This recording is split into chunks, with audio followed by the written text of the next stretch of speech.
Observamos el mundo para comprenderlo y para poder evolucionar.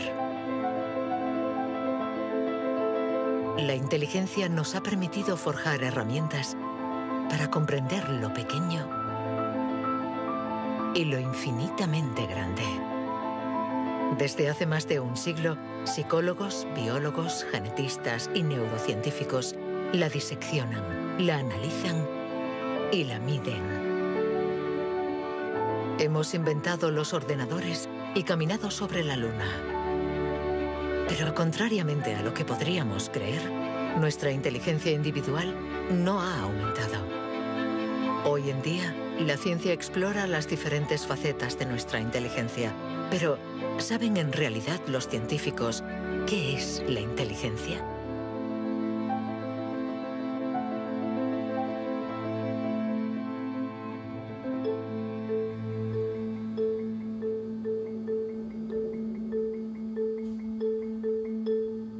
Inteligencia es relacionar,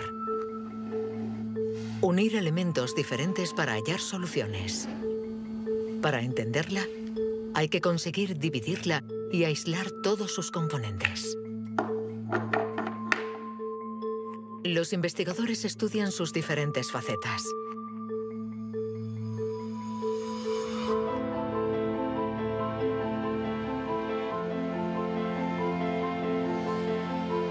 Para medir la inteligencia, una de las primeras propuestas ha sido medir la velocidad a la que reacciona el cerebro.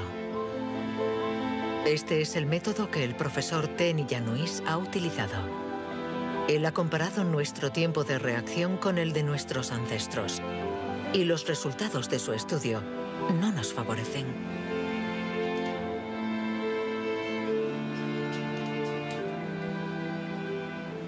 Para medir el tiempo de reacción, mostramos a una persona una luz sobre una pantalla y ésta, pulsando un botón lo más rápido posible, debe decir si la luz aparece a la derecha o a la izquierda. No es un acto reflejo, sino una información simple que nuestro cerebro debe procesar. Estos estudios sobre el tiempo de reacción son muy antiguos. Muchos de ellos los llevó a cabo Francis Galton, primo de Charles Darwin, entre 1860 y 1880 en Gran Bretaña. Galton hizo pruebas a muchos miles de personas representativas de la población de la época. La gente tenía entonces un tiempo de reacción muy rápido. Nosotros hemos buscado estudios comparables que hubieran sido hechos durante los últimos 120 años y hemos encontrado unos 15. Al compararlos, hemos podido comprobar que durante los últimos 150 años la gente se ha hecho cada vez más y más lenta. Para el profesor Tenny Yanois, inteligencia es velocidad. Y nuestro cerebro invierte como media 50 milisegundos más que el de nuestros bisabuelos a la hora de procesar una información simple. 50 milisegundos más puede sonar como un algo ridículamente breve. Pero si pensamos en las miles y miles de decisiones que debemos tomar cada día, y somos un poco más lentos en cada decisión, esto puede tener consecuencias muy, muy importantes.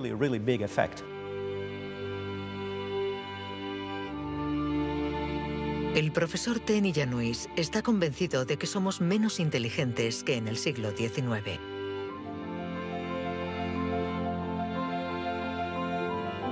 Y la prueba está en la increíble capacidad de invención de este periodo, marcado por una explosión de las innovaciones, de la creatividad, de las ideas. En el siglo XIX hubo muchas innovaciones fantásticas. Hay estudios que muestran que el número de inventos por habitante era 4 veces mayor que hoy en día. El profesor Tenny Yanois piensa que nuestra inteligencia está en declive desde hace por lo menos 150 años. Pero en el siglo XIX, Sir Francis Galton ya pensaba que los ingleses eran bastante menos inteligentes que los griegos de la antigüedad, donde no faltaban las mentes brillantes. Entonces, y los predecesores de los griegos, los hombres prehistóricos. Es extremadamente difícil medir su inteligencia. Sin embargo, en el Instituto Max Planck de Leipzig intentan responder a esta pregunta reconstruyendo el cerebro de nuestros antepasados de la prehistoria.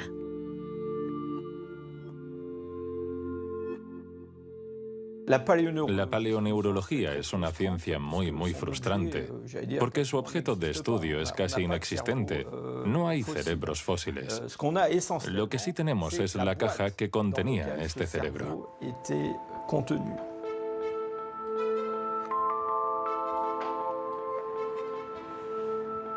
Al comparar nuestro cerebro con el del hombre prehistórico, los científicos han encontrado diferencias no solo en la forma, sino también en el tamaño. Algunos de estos individuos tenían un cerebro más grande que el nuestro. Sabiendo que todo lo que somos, todo lo que pensamos, nuestros recuerdos, la personalidad, las emociones, el lenguaje, todo depende de este órgano, entonces, ¿es que la inteligencia está relacionada con el tamaño? Sería absurdo pensar que no hay relación entre el tamaño del cerebro y la complejidad de los comportamientos, es decir, la inteligencia. Esto lo vemos en el reino animal. Los animales llamados más inteligentes, en particular los cetáceos y algunos tipos de delfines, por ejemplo, tienen cerebros muy grandes, con un gran número de neuronas. Por lo tanto, encontramos en ellos algo que también encontramos en los grandes primates y en el hombre.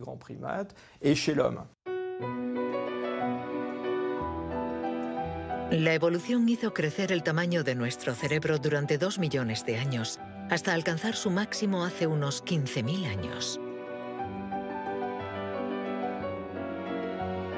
El hombre de Cro-Magnon, que pintó en la cueva de Lascaux hace unos 17.000 años, era un Homo sapiens como nosotros. Pero de todos los Homo sapiens, este era el que tenía el cerebro más grande. El tamaño de nuestro cerebro ha disminuido en comparación con el de este antepasado. Y según algunos investigadores, somos menos inteligentes que él. Pero esta teoría no es compartida por todos.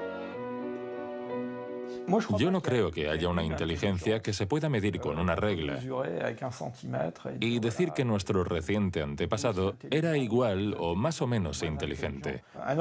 El hombre de Cro-Magnon tenía la inteligencia que necesitaba para sobrevivir en su mundo, pero no para trabajar en un banco. Si viajásemos 25.000 años atrás en nuestra máquina del tiempo para traer al presente al hombre de Cro-Magnon, sin duda se adaptaría al mundo en el que va a tener que vivir. Historically, you guys have struggled to adapt. Yeah, right. Walking upright, discovering fire, inventing the wheel, laying the foundation for all mankind. You're right. Good point. Sorry we couldn't get that to you sooner. Connie, your reaction? We live in a society where the individual ego and the group dynamic are in constant struggle. Response? Yeah, I have a response. What? ¿Más inteligente? ¿Menos inteligente? Cuando intentamos medir la inteligencia, todo se complica. Y sin embargo, lo hacemos continuamente. En las universidades del mundo entero se enseña qué es la inteligencia. Y todos nosotros, sin ser especialistas, la medimos cada día. Todos medimos la inteligencia. Si es usted soltero y va a un bar y conoce a alguien, lo más importante después del físico es la inteligencia. Medimos la inteligencia de la gente siempre. Si hablamos sobre un concepto difícil o hacemos algo que desconocen, ¿cuánto tardan en entenderlo? Medir la inteligencia analizando las respuestas. Evaluando la pertinencia de las acciones. Comparando a los individuos. Un método que dio lugar a la única herramienta de la que disponemos para medir la inteligencia. El cociente intelectual, inventado por Alfred Binet a principios del siglo XX. Alfred Binet criticó bastante a los alienistas, los psiquiatras de la época, que hacían diagnósticos para juzgar la discapacidad intelectual, separando en grandes categorías: los idiotas, que tenían el grado más alto de discapacidad, después los imbéciles y luego los tontos. En opinión de Binet, sus juicios eran discutibles, muy difusos y diferentes de un psiquiatra a otro. Él pensaba que eran necesarios unos criterios objetivos y una única herramienta de evaluación basada en criterios científicos.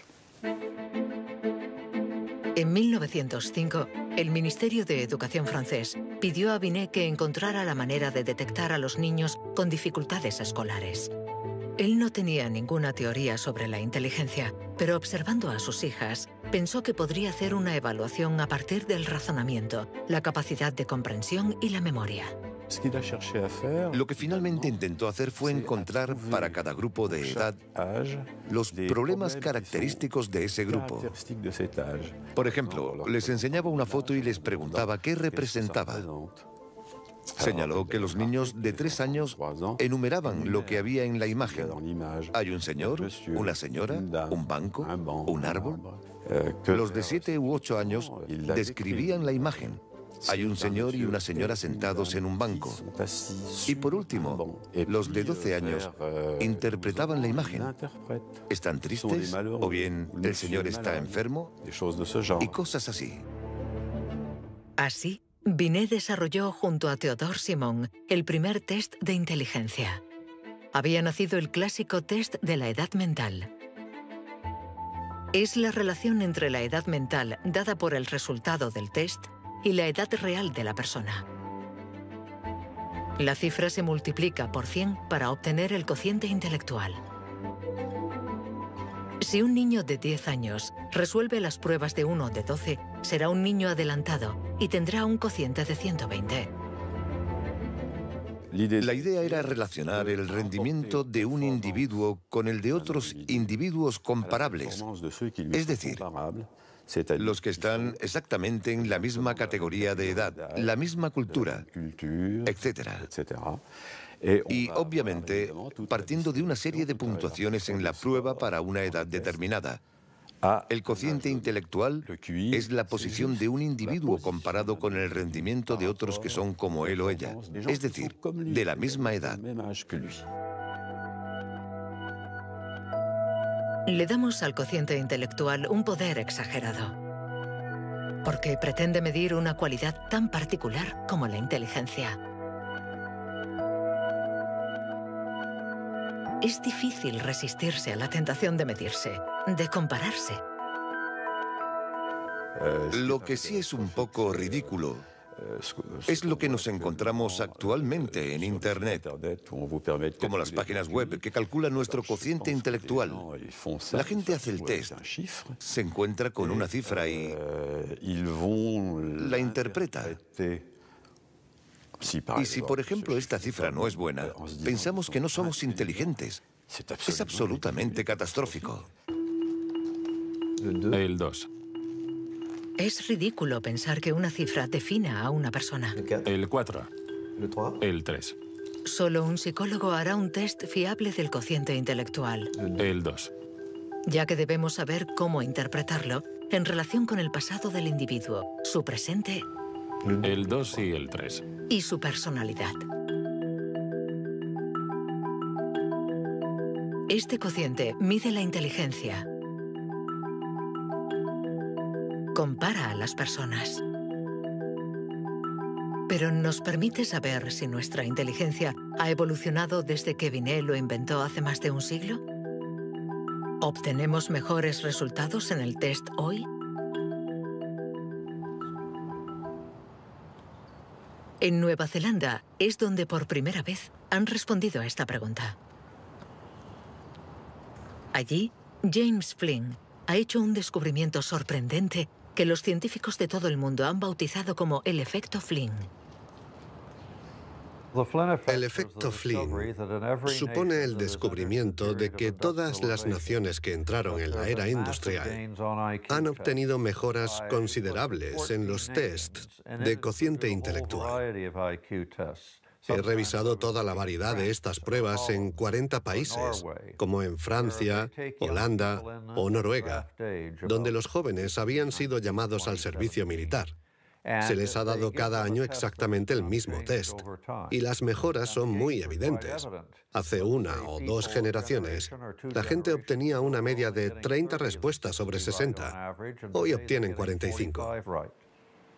Después de evaluar decenas y decenas de estudios, James Flynn ha mostrado que desde hace más de 60 años obtenemos mejores resultados en estos test. ¿Quiere esto decir que ahora somos más inteligentes que nuestros abuelos? Un cambio en el cociente intelectual no significa necesariamente un cambio en la inteligencia. Pongamos un ejemplo. Una persona hace hoy el test por primera vez. Si hace el mismo test al día siguiente, existe un efecto de aprendizaje. Su puntuación va a ser más alta, pero no quiere decir que se haya hecho más inteligente. Solo significa que se ha familiarizado con el test. El aumento del cociente intelectual se debe en gran medida al entorno, mejor alimentación y mejor educación. Nuestro cociente aumentaría de 2 a 3 puntos por cada año de escuela, y los años de escolarización han pasado de una media de 6 a principios del siglo XX a los 11 años de hoy en los países industrializados. Todos estos cambios añadidos han incrementado los resultados. Cuando realizamos un test hoy, estamos preparados en la medida en que la escolarización y otra serie de factores nos han dado la capacidad de aplicar nuestra lógica de forma abstracta. Es decir, que podemos ver una serie de números y acertar el siguiente.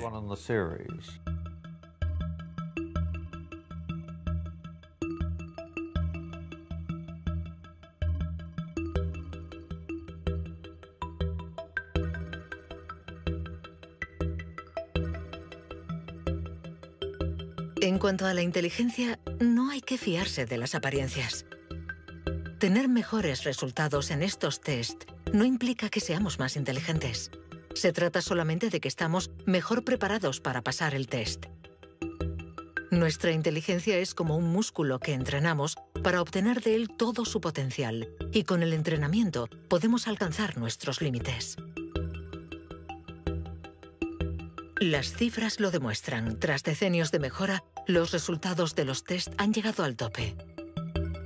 Incluso están empeorando en países como Inglaterra, Dinamarca o Noruega. El aumento del cociente intelectual es un fenómeno que ha durado un siglo, pero todos los países terminarán por llegar al tope de este incremento.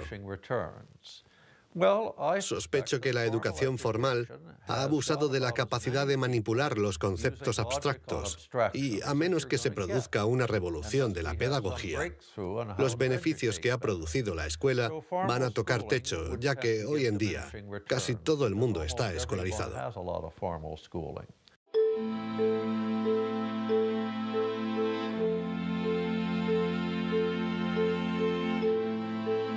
Un cociente estancado. Cerebros cada vez más lentos y más pequeños. ¿Dónde está nuestra inteligencia? Las primeras herramientas para medir la inteligencia se inventaron hace más de un siglo. Y todavía estamos influenciados por las teorías de Sir Francis Galton y Alfred Binet. Pero hoy podemos llegar más lejos. En lugar de medir lo que la inteligencia produce, pongamos nuestra atención en el órgano que produce la inteligencia.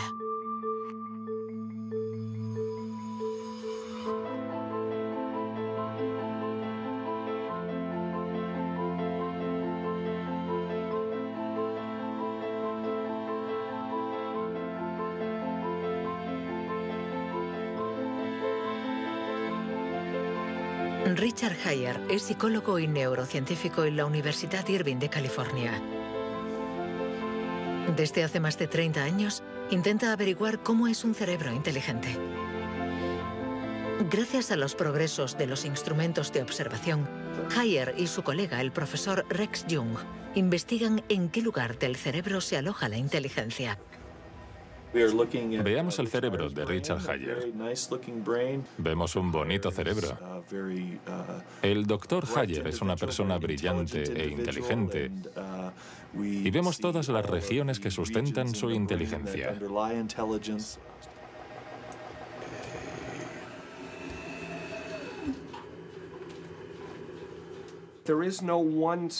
No existe ninguna zona en el cerebro a la que podamos llamar centro de inteligencia. Se pensaba que había un centro de inteligencia en la parte frontal, pero las investigaciones han demostrado que cuando resolvemos problemas de inteligencia en el interior de un escáner, la comunicación bidireccional entre la parte frontal y la parte posterior es muy importante mientras efectuamos la operación. El profesor Hayer es uno de los pioneros en la utilización de modernas técnicas de neuroimagen. Su primer estudio data de 1988. Hasta entonces, nadie había utilizado estas herramientas para investigar la inteligencia. Hemos encontrado áreas del cerebro que se activan cuando hacemos un test de inteligencia. Pero lo más sorprendente ha sido que cuanto más activas estaban estas áreas, menos buenos eran los resultados de dichas pruebas. Esto es lo contrario de lo que esperábamos. En el mundo de la ciencia, encontrar un resultado opuesto a lo esperado es realmente interesante.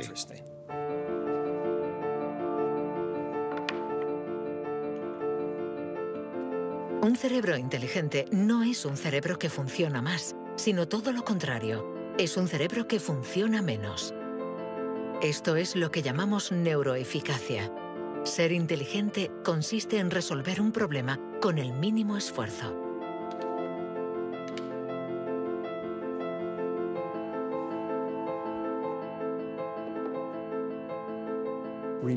Si recordamos la primera vez que condujimos un coche, el primer día en un gran aparcamiento vacío, con alguien sentado a nuestro lado, girando el volante y pensando, ahora tengo que frenar. Sin embargo, hoy conducimos en medio del tráfico de una ciudad desconocida y aún así podemos charlar con los acompañantes, porque nuestro cerebro es ahora mucho más eficaz.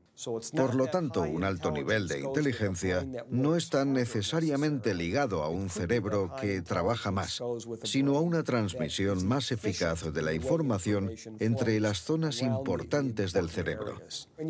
Cuando se piensa en un proceso tan complejo como la inteligencia, debemos imaginar que el cerebro es como una orquesta con distintas secciones. Pero el verdadero misterio está en cómo interactúan estas secciones, porque, como sabemos, esta orquesta no tiene director. Si el cerebro es una orquesta, entonces la inteligencia es la música.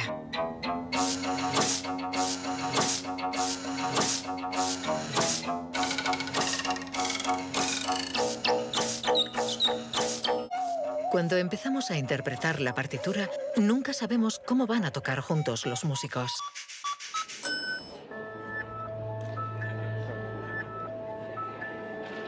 En la Universidad de la Sorbona, el profesor Olivier Houdet busca un director para esta orquesta. Para encontrarlo, mide la actividad eléctrica del cerebro mientras los niños resuelven problemas. Lo que le interesa es lo que él mismo llama bugs de inteligencia. Mostramos a un niño una imagen con 1, 2, 3, 4, 5 babars separados y 5 babars juntos. Y le preguntamos si hay el mismo número de babars en la parte de arriba y en la de abajo. Hasta los 7 u 8 años, todos los niños del mundo responderían, hay más arriba, porque la imagen es más larga. El cerebro de los niños es fácil de engañar por la inteligencia visioespacial, según la cual longitud es igual a número. Esto significa que tenemos caminos neuronales distintos para resolver una misma tarea.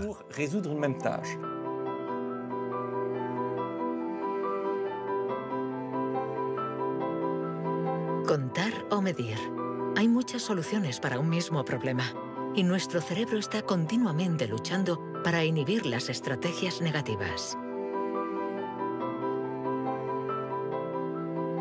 Lo que queremos mostrar, y esta es la originalidad de nuestro laboratorio, es que la inhibición es sin duda el proceso clave y positivo de la inteligencia, porque nos permite resistirnos a nosotros mismos. Resistirnos a nosotros mismos es aprender a controlar las interferencias que perturban a nuestra inteligencia. El test de Stroop es uno de los métodos de observación de estas interferencias. Consiste en decir el color de una palabra sin leerla. Azul, amarillo, rojo, amarillo, verde. ¿Rojo, verde? ¿Verde? ¿Rojo?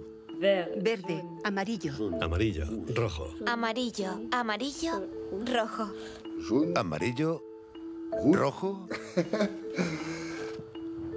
Amarillo, amarillo. Rojo, verde. ¿Rojo?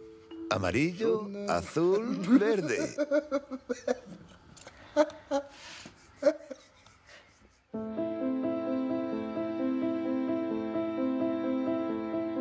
Para resolver un problema usamos diferentes regiones del cerebro unidas entre sí, pero que a veces entran en competencia. Pero ¿cómo se comunican las diferentes regiones? Este tema le interesa al profesor Douglas Fields, del Instituto Nacional de la Salud de Washington. El cerebro está hecho de dos clases de tejidos, materia blanca y materia gris. Todos hemos oído hablar de la materia gris, que es donde se encuentran las neuronas, en la superficie del cerebro. Pero debajo hay miles de conexiones, de cables, de axones que conectan las neuronas formando circuitos. Y es de color blanco porque estos axones están aislados por una membrana celular llamada mielina.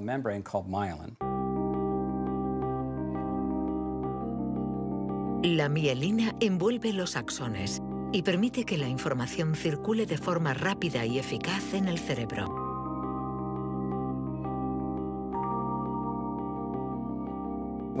Cuando nace un niño, su cerebro no está maduro. Sus funciones son mínimas. Un bebé no puede hacer casi nada. No puede alimentarse, su visión es muy limitada, no puede andar ni sujetar su cabeza. Esto se debe a que nuestro cerebro está siendo permanentemente moldeado por el entorno. Y una de las cosas más interesantes respecto a la mielina es que se forma después de nacer. La mielina es esencial para que la información circule de forma eficaz por el cerebro. Es esencial para nuestra inteligencia. Pero en la actualidad, la formación de la mielina está alterada. Barbara Demnex, endocrinóloga del Museo de Historia Natural de París, estudia cómo nuestra inteligencia está amenazada por uno de los azotes del siglo XXI. La contaminación. En cualquier parte del mundo donde vivas, estarás expuesto a ciertas sustancias químicas que interfieren en el funcionamiento de la hormona tiroidea. Esta es la hormona producida por la glándula tiroides que está en la base del cuello. Es necesaria para el desarrollo del cerebro desde las primeras etapas del feto hasta una edad más avanzada como la mía, para asegurar el mantenimiento de las funciones mentales, incluida la mielinización. La Autoridad Europea de Seguridad Alimentaria ha analizado 297 pesticidas. Entre ellos, más de 100 afectan al funcionamiento de la hormona tiroidea, como el bisfenol A, el PCB y los productos ignífugos. Productos químicos con los que estamos en contacto a diario. El equipo de Barbara Demnex ha demostrado que estos productos bloquean los receptores específicos de la hormona tiroidea de cada una de las células cerebrales y los efectos son considerables. Hay una evidencia sólida. Los científicos hemos observado los niveles de exposición en las madres. Se han comparado diferentes niveles de exposición y hemos visto que los niveles más elevados estaban asociados a una pérdida de 5 a 6 puntos de cociente intelectual en sus hijos. Cierto es que la mayoría de nosotros no percibimos la diferencia, pero es evidente que 5 puntos menos de cociente intelectual pueden suponer una gran diferencia en cuanto al éxito escolar o al éxito en la vida. Y saberlo puede ser muy preocupante para los padres.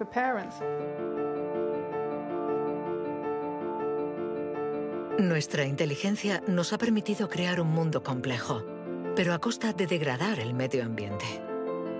Y podríamos estar pagando el precio si esta degradación afecta a nuestro cerebro, actuando, por ejemplo, sobre la mielina.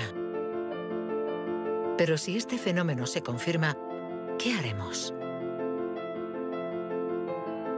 Durante más de un siglo, hemos pensado que los procesos mentales se debían solo a la actividad eléctrica de las neuronas.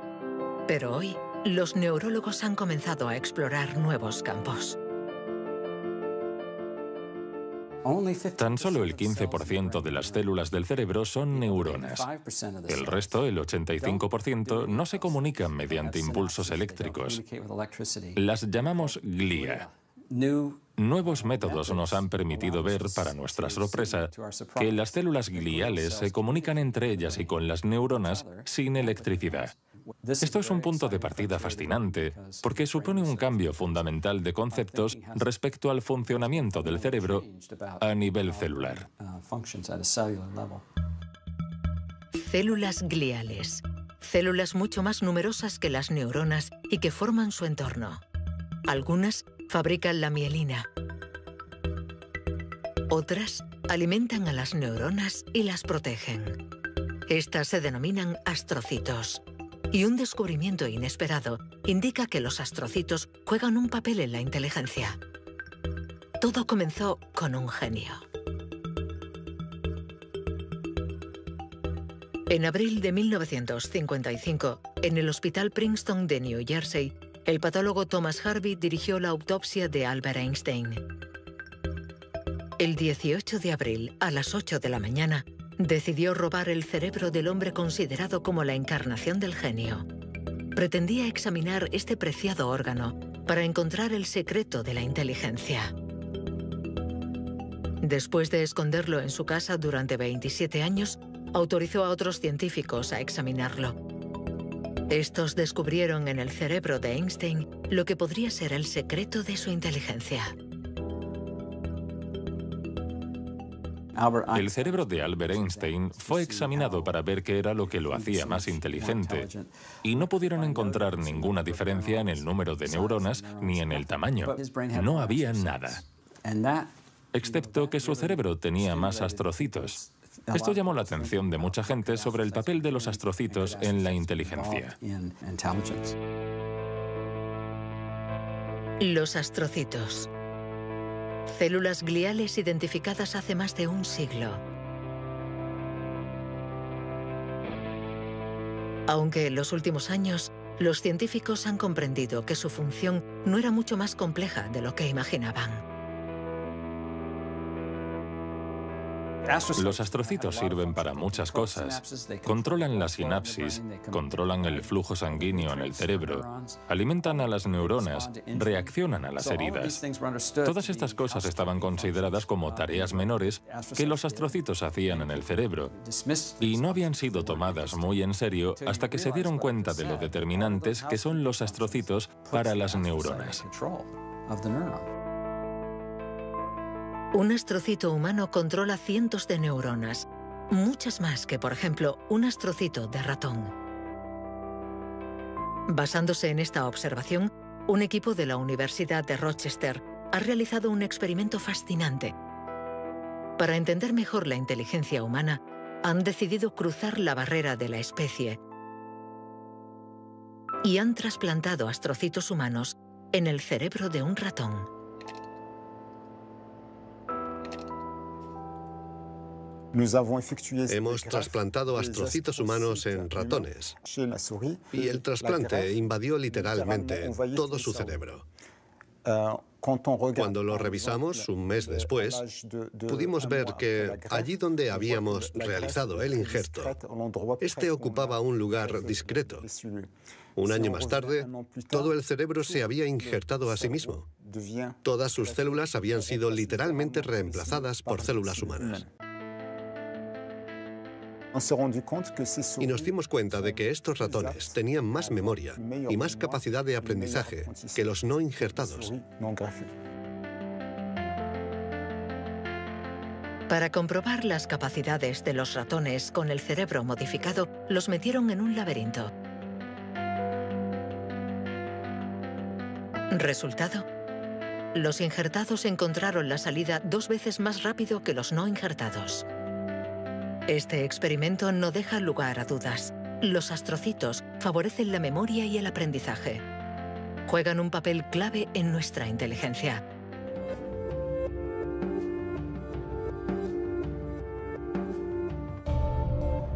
La inteligencia se refleja en el funcionamiento del cerebro. Pero ¿cómo se explica la diferencia entre las inteligencias de nuestros colegas, amigos o padres? ¿Es que tienen más materia blanca, menos astrocitos o sus neuronas son más rápidas? El origen de nuestras capacidades se encuentra en parte en nuestros genes. Robert Plomin estudia la genética del comportamiento. En sus investigaciones ha visto crecer a miles de niños y gracias a ello espera poder encontrar los genes que influyen en la inteligencia. A menudo la gente desea saber en qué medida la inteligencia viene determinada por los genes. En primer lugar, hay que insistir en que la palabra determinar no es adecuada. Debemos decir influenciar, ya que, como sucede con el tamaño, está estrechamente relacionado con los genes, pero no determinado por ellos.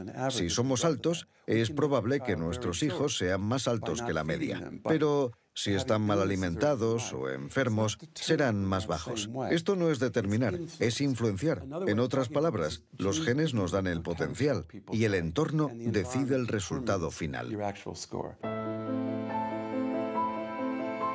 Para entender las relaciones complejas entre genes e inteligencia, Robert Plomin ha realizado miles de test en gemelos. Los gemelos idénticos tienen la particularidad de ser clones, tienen exactamente los mismos genes. Son completamente idénticos. Mismo pelo, mismos ojos, pero ¿tienen los mismos resultados en los test de inteligencia? La respuesta es sí. Sus resultados se parecen mucho más que los de otros hermanos. Esta es la prueba de que, sin ser completamente determinantes, los genes sí juegan un papel crucial. La mayoría de los países del mundo, más de 100, dispone actualmente de registros de gemelos porque reconocen la importancia del método gemelar a la hora de calcular la influencia de los genes.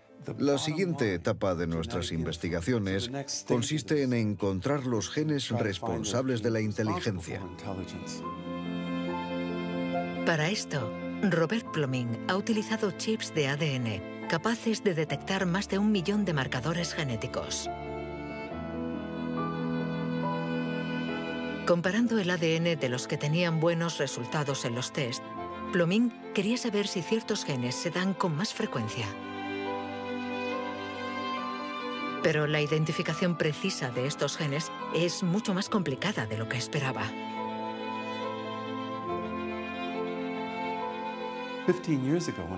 Hace 15 años, cuando comencé a buscar los genes de la inteligencia, nadie imaginaba que sería una tarea tan difícil. Pudimos identificar más de 300 genes que influyen sobre la inteligencia. El problema era que habíamos estudiado solo el 1%.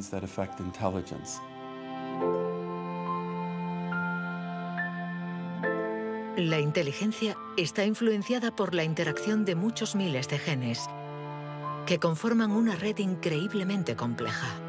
Además, producen efectos distintos en función de la región del cerebro donde actúen. Antes pensábamos que el cerebro funcionaba por áreas. Esta área controla el lenguaje, esta hace otra cosa. El cuerpo calloso comunica los hemisferios. Hoy nos hemos dado cuenta de que esto era ficción y que el cerebro actúa de forma más global. Desde un punto de vista genético, se ve más claro todavía, ya que la mayoría de los genes que actúan sobre el cerebro actúan sobre muchas regiones del cerebro. Paso a paso vamos entendiendo nuestra inteligencia. Los científicos afinan las herramientas para medirla, pero la cuestión es cómo las vamos a utilizar.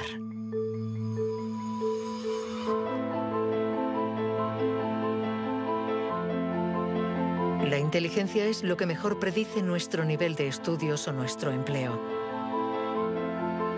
Por lo tanto, hablar de la inteligencia es delicado, ya que tendemos a valorar, clasificar y jerarquizar, con el riesgo a equivocarnos que conlleva.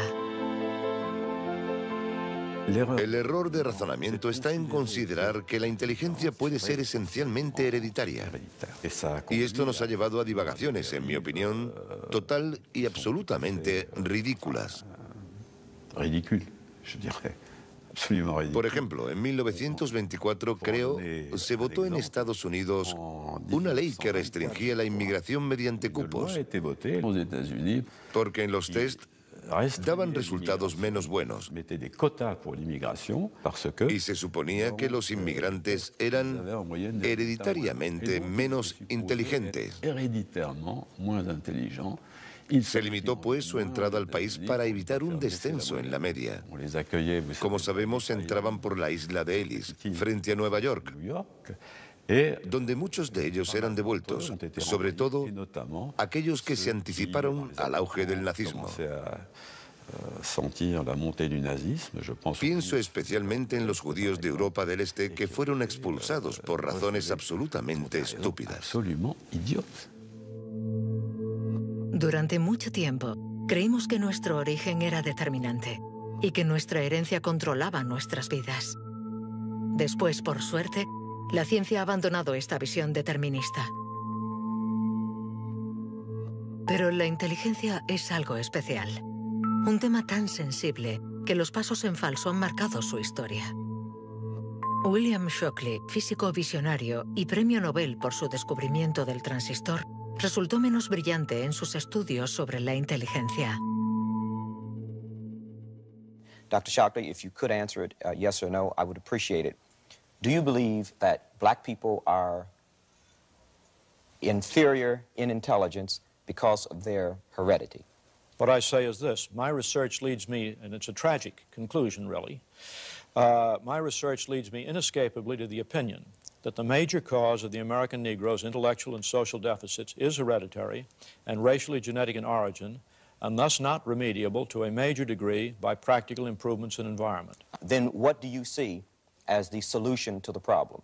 I would propose that you would offer a bonus to everyone to be sterilized. The offer is based upon the best estimates, best scientific estimates that one can have of any genetically carried disabilities. 1974, prácticamente ayer. Una época nada lejana. Algunos utilizaban el cociente intelectual para justificar su racismo y excluir lo diferente.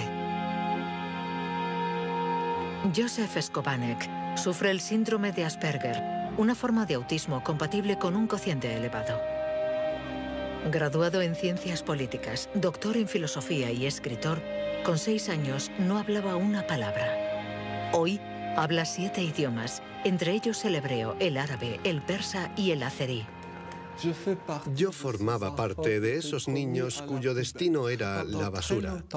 Durante mucho tiempo nos dijeron que las personas autistas eran deficientes intelectuales.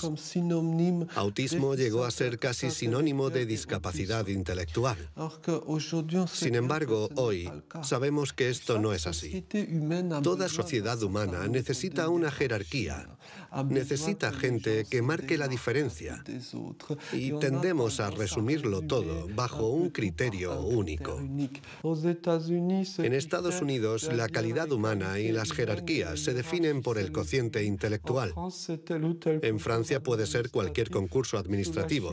En la China imperial eran los famosos exámenes del mandarín. Pero todo esto reposa sobre una idea central, y sin embargo errónea, la de que hay una única escala para medir la inteligencia de la humanidad. Y todo aquel que predica estas teorías se sitúa a sí mismo en lo más alto.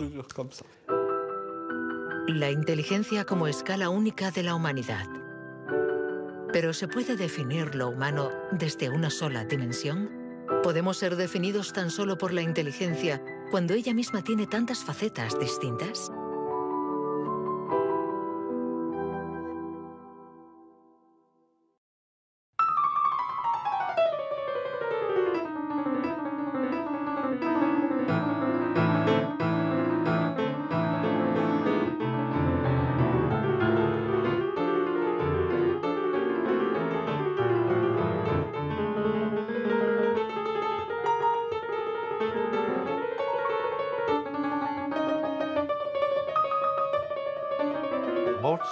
Nos han dicho siempre que Mozart podía tener en la mente una sinfonía entera.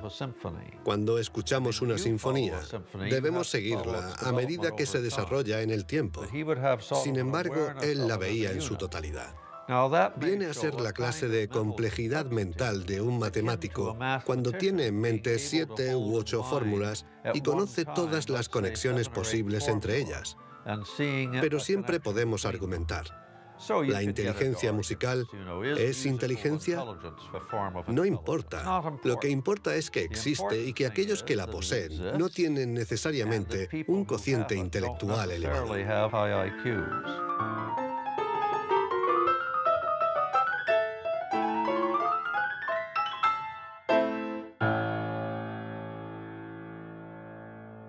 Siempre ha existido una reticencia a considerar que existen formas distintas de inteligencia y una cierta tendencia a querer determinar un cociente intelectual general.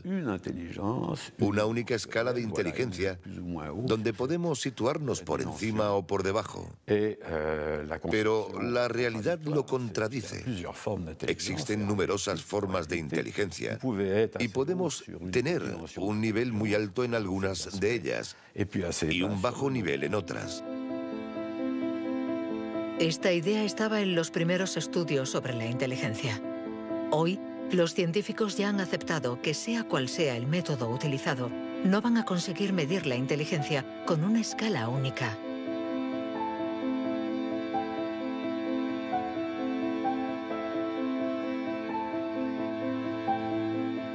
En la Universidad de Nuevo México, el profesor Rex Jung está convencido de que para resolver cualquier tipo de problema usamos distintos tipos de razonamiento. Y lo que llamamos inteligencia no es sino uno más de ellos. Creo que la creatividad es otro modelo de funcionamiento del cerebro y lo que intento averiguar es si es diferente a la inteligencia o similar. ¿Estamos hablando de lo mismo o de algo distinto? Y he llegado a la conclusión de que la creatividad es un proceso de razonamiento básicamente diferente.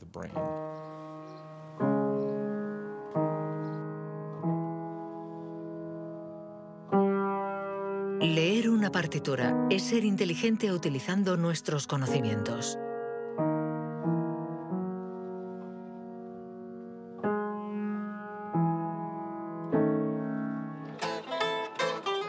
Improvisar es ser inteligente inventando y siendo creativo.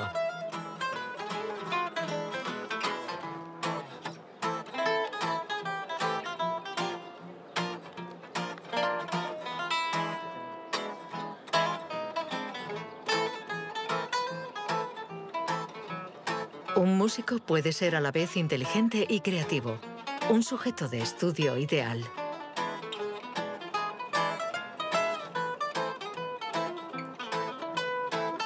El profesor Jung ha estudiado numerosos cerebros para saber cómo pueden coexistir inteligencia y creatividad. Trabajo sobre la hipótesis de que son complementarias y que hay dos redes diferentes en el cerebro que cooperan para permitirnos razonar. Una es un tipo de razonamiento inteligente y la otra un tipo de razonamiento creativo. Y las dos son extremadamente importantes. Estamos muy cerca de comprender cómo funcionan. Nuestra teoría es que la red de la inteligencia se sitúa sobre todo en la superficie del cerebro. Con la creatividad las cosas son diferentes, porque depende principalmente de la llamada red de modo por defecto, situada en el interior del cerebro. Estas dos redes intercambian permanentemente información para que podamos resolver los problemas que nos plantea el mundo en que vivimos.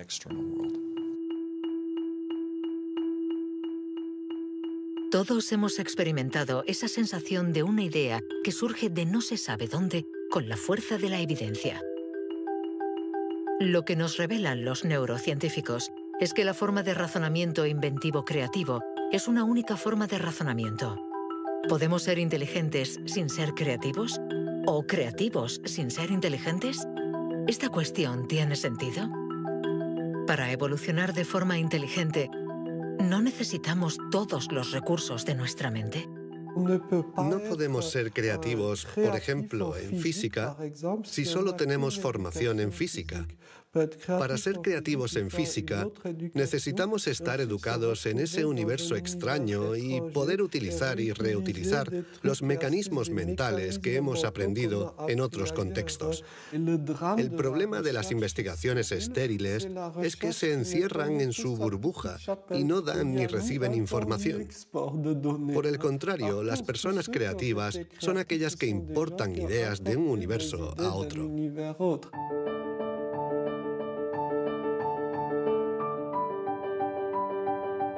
Los hilos se tejen. El cuadro se completa.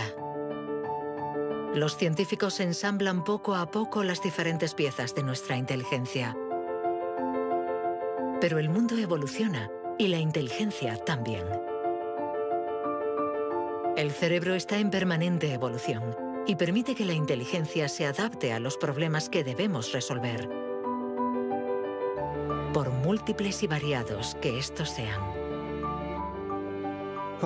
Cuando era niño, sabía que yo no funcionaba como los demás y era consciente de ello. Esto me hizo reflexionar y me llevó a imaginar un mundo plural. Un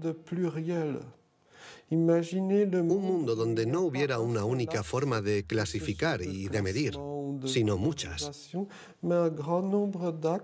Lo que quiero decir es que la verdadera inteligencia humana no está en pensar de forma plural y saber tener en cuenta distintas formas de entender el mundo y no solo una.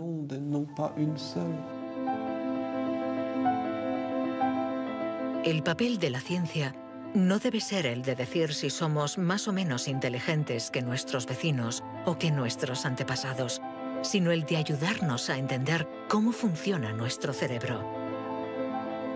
Así, sabremos cuidar nuestra inteligencia y también mejorarla para tejer hilos de unión entre nosotros y la diversidad que nos rodea.